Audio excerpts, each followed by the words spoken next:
Bismillahirrahmanirrahim. Assalamualaikum warahmatullahi wabarakatuh. Alhamdulillah wa syukurillah. Senang rasanya menjadi salah satu bagian pada kegiatan beranda Al-Quran yang diselenggarakan oleh Al-Hidayah TV Channel. Di sini saya akan coba memberikan satu perspektif singkat tentang surah Al-Isra. Surah yang sangat terkenal sekali, apalagi dulu ketika bulan-bulan Rajab. Yang akan saya bedah cuma satu ayat dalam surah Al-Isra itu, yaitu ayat pertama. A'udzubillahi minasyaitonirrajim. Bismillahirrahmanirrahim. Subhanalladzi asra bi'abdihi laylam minal masjidil harami ilal masjidil aqsa alladzi barakna haulahu linuriyahu min ayatina innahu huwas sami'ul basir. Al-ayat. Ayat ini menarik jika kita bedah dalam perspektifnya Abid Al-Jabiri, dari perspektif bayani, burhani, dan irfani. Sebagai seorang akademisi, tentu sebuah ayat akan menarik jika kita melihatnya dari multi perspektif. Apa? Secara bayani ada beberapa diksi-diksi kata-kata ayat yang luar biasa, menurut saya sangat mendalam dan membuat siapa saja orang yang membacanya akan takjub sebenarnya. Yang pertama, dalam penelusuran secara bayani ada kata-kata asra. Ayat ini jelas berada dalam surat Al-Isra, yang Al-Isra itu artinya adalah perjalanan malam. Nah, subhanalladzi, Maha suci Allah yang telah memperjalankan. Asra di sini memperjalankan bi'abdihi, hambanya, lailan, pada waktu malam. Sebenarnya secara bahasa Arab tidak perlu ada lailan, karena asra atau isra juga sudah mengandung makna memperjalankan di waktu malam atau berjalan di waktu malam. Tapi kemudian melalui ayat ini para mufassir mengatakan Allah ingin sekali orang-orang yang tidak mengerti dengan aspek bayani dalam bahasa Arab juga bisa menangkap makna bahwa peristiwa ini terjadi di malam hari. Kemudian yang menarik dan yang sedang hangat sekarang adalah diperjalankan hambanya oleh Allah lailan, pada waktu malam, minal masjidil harami, dari masjidil haram ilal masjidil aqsa, menuju Masjid Al-Aqsa yang ada di Baitul Maqdis atau sekarang ada di Palestina. Nah, teman-teman yang dirahmati Allah Subhanahu wa taala, yang menarik jika kita mentadaburi ayat ini, Profesor Umar Al-Muqbil misalnya ya menyebutkan bahwa kenapa hanya Masjid Al-Aqsa yang dikatakan alladzi barakna haulahu, yang diberkahi sekelilingnya, sedangkan kata-kata yang diberkahi sekelilingnya tidak ada di Masjidil Haram. Nah, kata beliau, ini salah satu tanda bahwa Masjidil Haram itu tidak akan pernah sepi dan tidak akan pernah luput dari perhatian umat manusia, khususnya seorang muslim. Siapapun dimanapun pasti memperhatikan apa yang terjadi di Masjidil Haram dan selalu ingin mengunjunginya. Nah, sedangkan Masjidil Aqsa ini rawan terhapus dalam sejarah ingatan manusia. Maka luar biasa apa yang terjadi hari ini di sekitaran Masjidil Aqsa di negara Palestina. Saudara-saudara kita, ada tragedi kemanusiaan yang dahsyat sekali. Bahkan baru-baru ini diadakan acara dengan perwakilan mahasiswa yang mendapat beasiswa di Amerika, itu mengatakan belum pernah terjadi sebelumnya ada demo besar-besaran tentang dukungan para mahasiswa di kampus-kampus Amerika kepada Palestina seperti hari-hari ini. Jadi kenapa kata Masjidil Aqsa ditambahi alladzi barakna haulahu, yang diberkahi di sekelilingnya? Ini memberikan isyarat kepada kita bahwa ada satu kerawanan, kekhawatiran yang diisyaratkan ayat ini, bahwa tempat Masjid Al-Aqsa ini, di sekitaran Masjid Al-Aqsa ini akan menjadi konflik dan akan rawan dilupakan dalam sejarah, sehingga ada tambahan berbeda dengan Masjidil Haram. Nah, mudah-mudahan Masjid Al-Aqsa ini selain daripada menjadi saksi bisu dari rentetan sejarah kenabian yang sangat panjang, juga menjadi batu loncatan bagi siapa saja umat muslim di seluruh dunia untuk berani dan mau memperjuangkan keadilan dan kemanusiaannya, keselamatan kemanusiaan di daerah sana. Nah itu secara bayani. Secara burhani, yang menarik di sini dan selalu menjadi perdebatan ketika memasuki Isra Mi'raj adalah pertanyaan yang sangat umum ditanyakan, apakah Nabi ketika Isra Mi'raj itu jasadnya saja atau dengan ruhnya? Nah, teman-teman yang dirahmati Allah Subhanahu wa taala, para ulama tafsir semuanya sepakat bahwa yang berjalan itu, yang diperjalankan oleh Allah itu adalah ruh dan jasad. Sehingga secara burhani ayat ini menolak dikotomi. Tidak adanya dikotomi dalam jasad manusia, apakah manusia ini jasad saja atau ruh saja. Maka ini dibuktikan dengan peristiwa yang penting, yang dahsyat ini, yang bukan cukup lagi tapi sangat menggegerkan masyarakat Mekah pada waktu itu. Nabi Muhammad diperjalankan adalah jasad dan ruhnya. Tidak ada dikotomi tentang itu. Jadi kita tidak boleh mendikotomi. Ketika ada pertanyaan apakah Nabi Muhammad diperjalankan hanya ruhnya saja atau dengan jasadnya, itu artinya pertanyaan itu mengandung pemisah-misahan, vis-a-vis, dikotomi, mendikotomi. Karena manusia ini tidak bisa didikotomi, tidak bisa dipisah-pisahkan. Manusia adalah sekaligus jasad dan ruhnya. Dalam kitab Sirul Asror, itu saya masih ingat ya, karya ulama sufi yang sangat terkenal di Nusantara, Syekh Abdul Qadir Al-Jailani menyebutkan, fal ilmu munazzalu alaina ilmani zahirun wa batinun. Ilmu itu diturunkan oleh Allah pada kita ada dua, yaitu zahir dan batin. Maka di bagian selanjutnya masih di kitab itu, fal insanu ala nau'aini. Karena ilmu itu ada dua, maka manusia juga diciptakan oleh Allah dengan dua unsur, jismaniyun wa ruhaniyun, ada jasad dan ruhani. Nah yang menarik di kitab Sirul Asror ini, di baris selanjutnya, Syekh Abdul Qadir Al-Jailani menyebutkan manusia berkaitan dengan jasadnya itu sebenarnya hal yang umum saja, ya.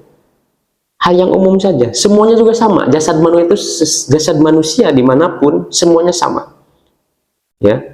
Fal insanu jismaniyu amun. Manusia itu kalau berkenaan dengan jasad sebenarnya umum, dimanapun sama, dimanapun sama. Ya. Apa yang membedakan? Yang membedakan itu sebenarnya adalah ruhaninya. Warruhaniyun khosun. Tapi yang membedakan manusia satu dengan manusia yang lain itu adalah bab mengenai ruhaninya. Tapi kan kita di dunia modern ini justru sebaliknya. Yang sering dibeda-bedakan adalah perkara jasadnya, sedangkan rohaninya sama sekali tidak menjadi pertimbangan. Nah, artinya teman-teman yang dirahmati Allah Subhanahu wa taala, secara burhani, secara rasio, manusia ini tidak bisa dipisahkan dari jasad dan roh. Baik secara psikologis, secara sosiologis juga manusia itu adalah include dua-duanya jasad dan roh. Nah, terakhir yang ketiga adalah secara irfani. Irfani adalah ilmu atau epistem yang didasari pada al-ilm al-huduri, ya, menggunakan hati nurani, intuisi untuk menangkap itu. Di mana itu dapatkan dalam ayat ini? Ada sebenarnya di kata-kata bi abdihi. Yang unik adalah Allah di sini tidak menggunakan kata rusulihi. Padahal jelas yang dimaksud bi abdihi adalah Nabi kita yang mulia, Nabi Muhammad SAW. Tapi di sini yang disebutkan adalah asra bi abdihi, hambanya. Para mufasir menyebutkan ketika Allah menyebutkan kata hambanya, ini maksudnya adalah penghormatan kepada Nabi. Karena memang tidak ada yang lebih mewah sebutan yang terdapat dalam Al-Quran ini selain kata ibadi. Allah mengklaim seorang manusia sebagai hambanya, itu adalah sebutan yang luar biasa, sangat mewah sekali. Nah, jadi di sini di satu sisi bi abdihi ini menunjukkan keagungan Nabi Muhammad adalah hamba Allah yang sangat dekat, dan di sisi lain yang kedua ini yang menurut saya sangat menarik adalah kenapa tidak birusulihi, binabiyihi, tapi biabdihi, karena ada kesan kuat Allah ingin juga memberikan perasaan bahwa setiap manusia mempunyai kemungkinan diperjalankan dalam volume, dalam spektrum tentu saja yang lebih kecil daripada yang dialami Nabi. Untuk apa? Lailan, dalam keadaan malam yang penuh misteri, ya.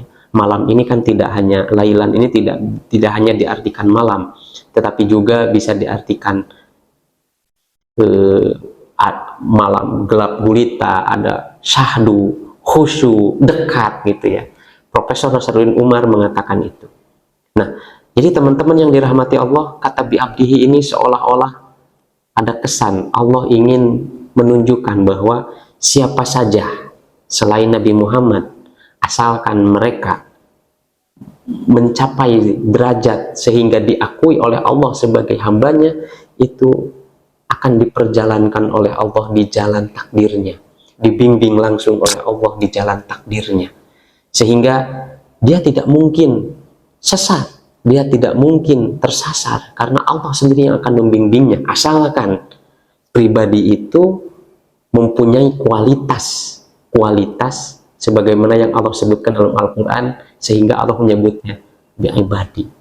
Misalnya banyak kata hamba-hambaku dalam Al-Quran, ya, wa idza sa'alaka ibadi anni fa inni qarib. Apabila hamba-hambaku, kata Allah, bertanya, ya, atau berdoa meminta kepadaku, fa inni qarib, jangan takut, jangan gelisah, sungguhnya aku dekat.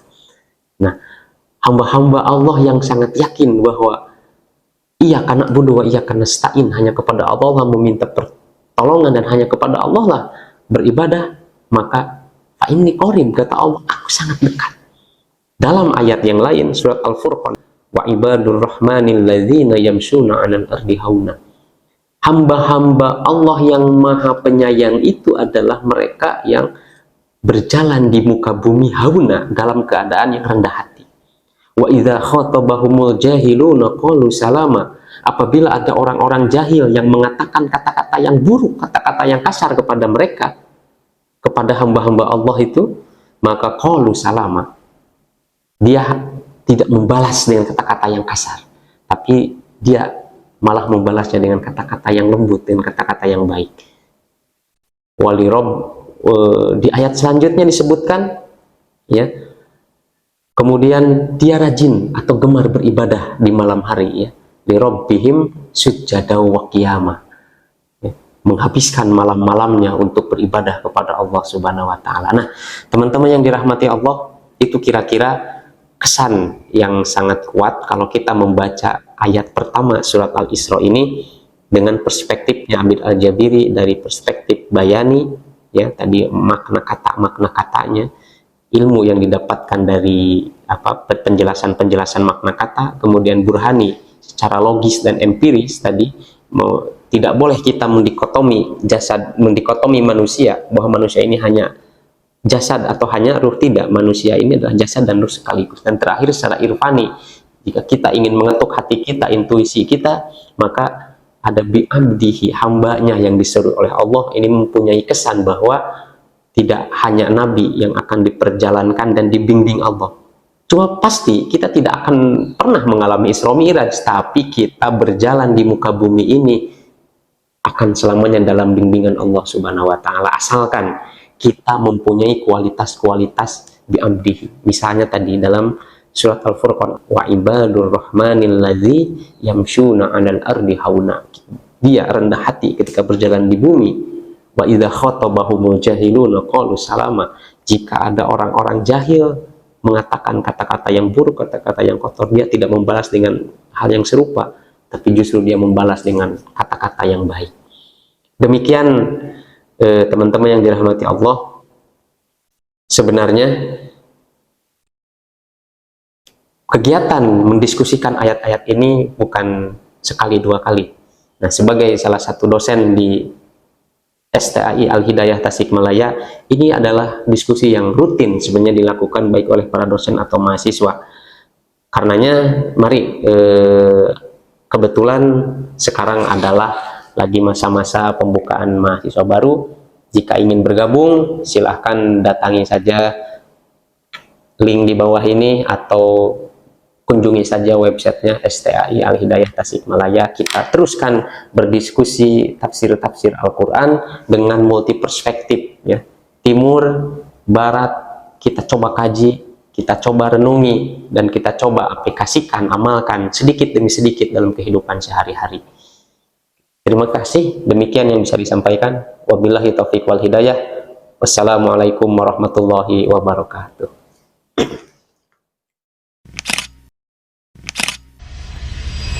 Bagi teman-teman semua yang siap kuliah tahun ini, yuk jangan lupa bergabung di STAI Al-Hidayah Tasikmalaya.